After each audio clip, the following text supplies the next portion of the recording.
Hi there, fellow rolling ball sculpture artists.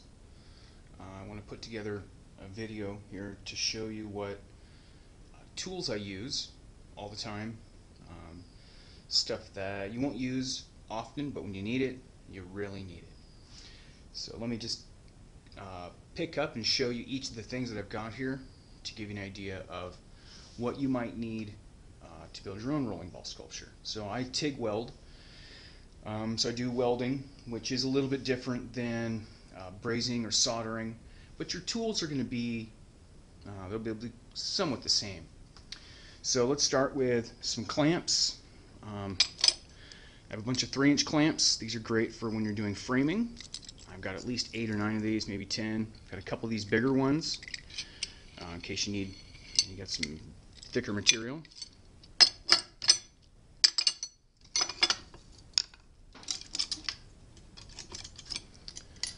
Alright, a vice grip C-clamp. These are pretty handy to have. You need to hold something down quickly or often. You can open and close these really fast. I've got this kind of clamp here. This is a really strong type of clamp. I don't use it that much for its strength, but it's a nice clamp anyway. Another clamp you will use all the time are these spring clamps. I've got about 8 of these small ones, and I've probably got about 8 of these larger ones, and they're great for holding on anything you need to have held on. Need an extra hand or something, these guys work really good for that. And then my last clamps, I guess, are these. These are what I use to hold the 1/8-inch wire. These are really nice because they have a top-down pincer, like you can see here, versus the regular alligator clips that open like a V, and when you've got a couple rods in there, it wants to kind of squirt them out. So these are a much better alternative. They've got a good strong clamp to them.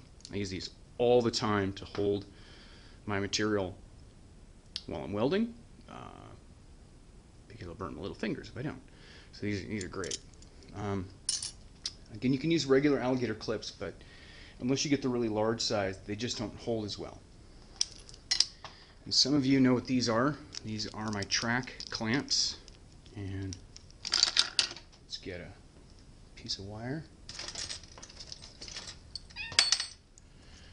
And these are, so I'm going through making tracks.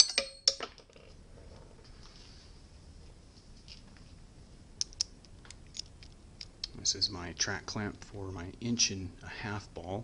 It's a little bit big. Get it tightened down here. There we go. So it holds the 2 wires there for you. And then you can take a track spacer. Here, hold it with a clamp. There you go. It holds these 2 tracks parallel and firm, so they don't move around while you weld them. The clamp holds on the little spacer. There you go. I've got blocks here, and these blocks are wonderful for stacking things. You need something held. You need something held down. They're heavy. And I had my machinist, before he passed, he made me some of these. I can put my 1/4-inch rod through here to make a repeatable angle every time. So it's just kind of it's a basic thing, just to kind of hold stuff together while I'm welding it together. I've got quite a few different blocks, and they come in quite handy. Also, needle nose. I use these all the time. These are my old pair, quite used, my 2 newer pairs. It's nice to have 4 because I often use 2, and if I can't find one, well, I've got a couple more to be able to find around here. If I've misplaced one, set it down somewhere. And these are the best. They've got a short stubby nose, gives them a lot of strength for twisting the wire, and they're pretty strong. You can see mine have been fairly welded at the ends quite a bit. Happens all the time. Channel locks.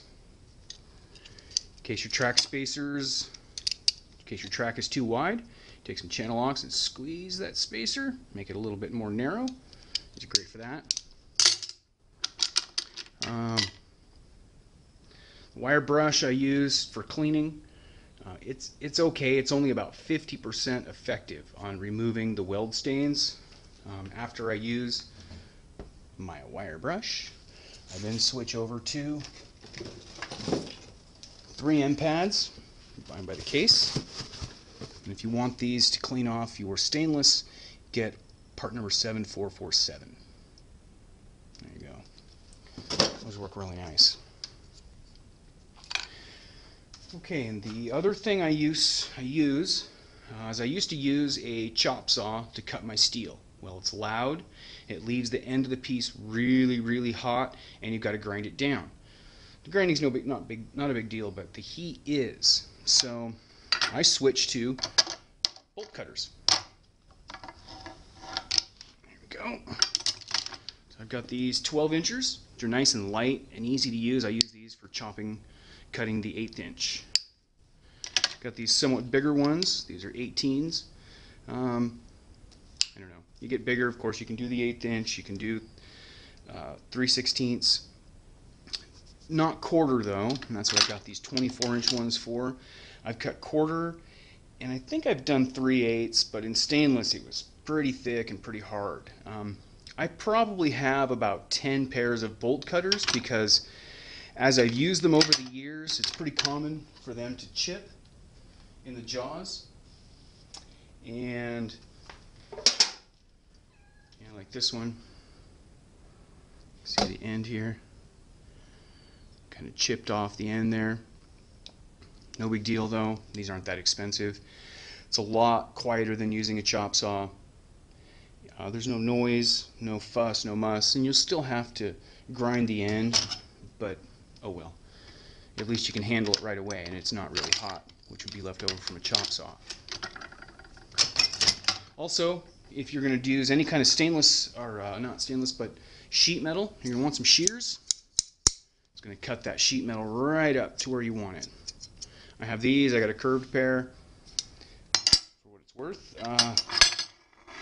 Also, a small portable vise. It's a great way in case you need something held perfectly and specifically on your workbench. This is a great way to do it. Hold it firmly, put your clamp on here for your ground. Everything's conductive. It's really nice. This is my small portable one. I also have a full-size vise.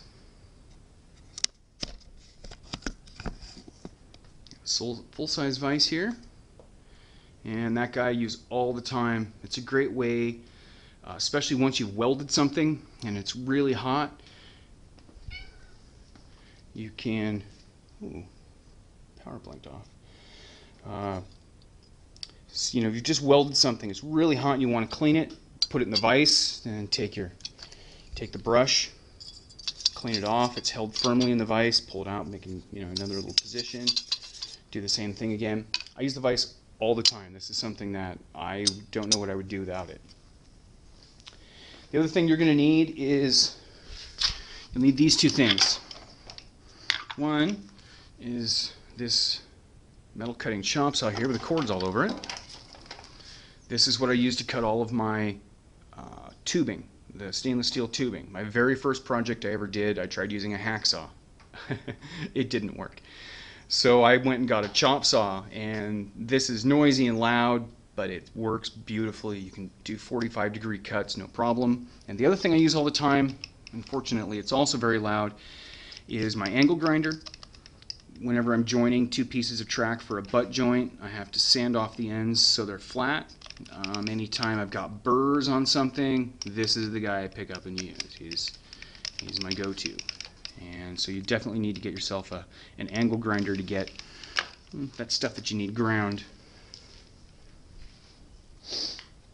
Alright.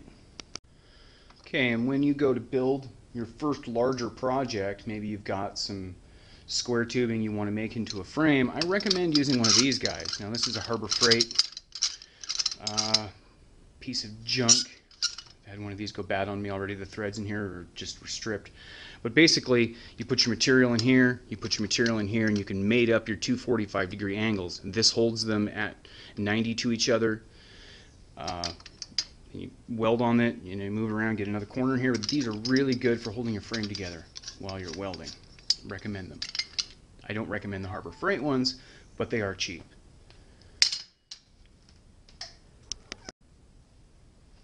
Okay, that's about it for the basic tools that I use.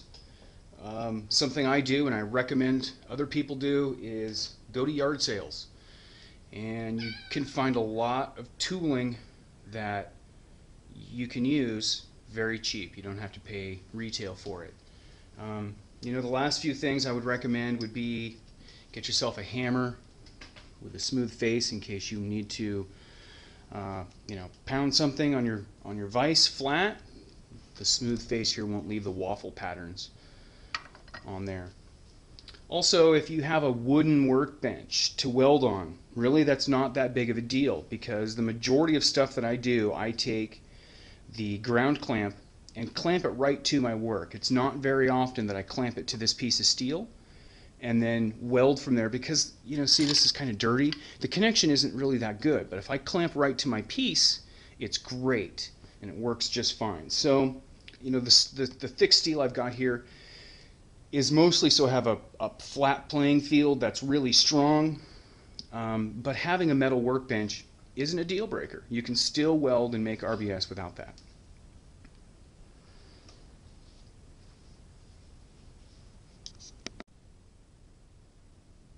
Alright, that's about it. I think I've covered most of the things that I use.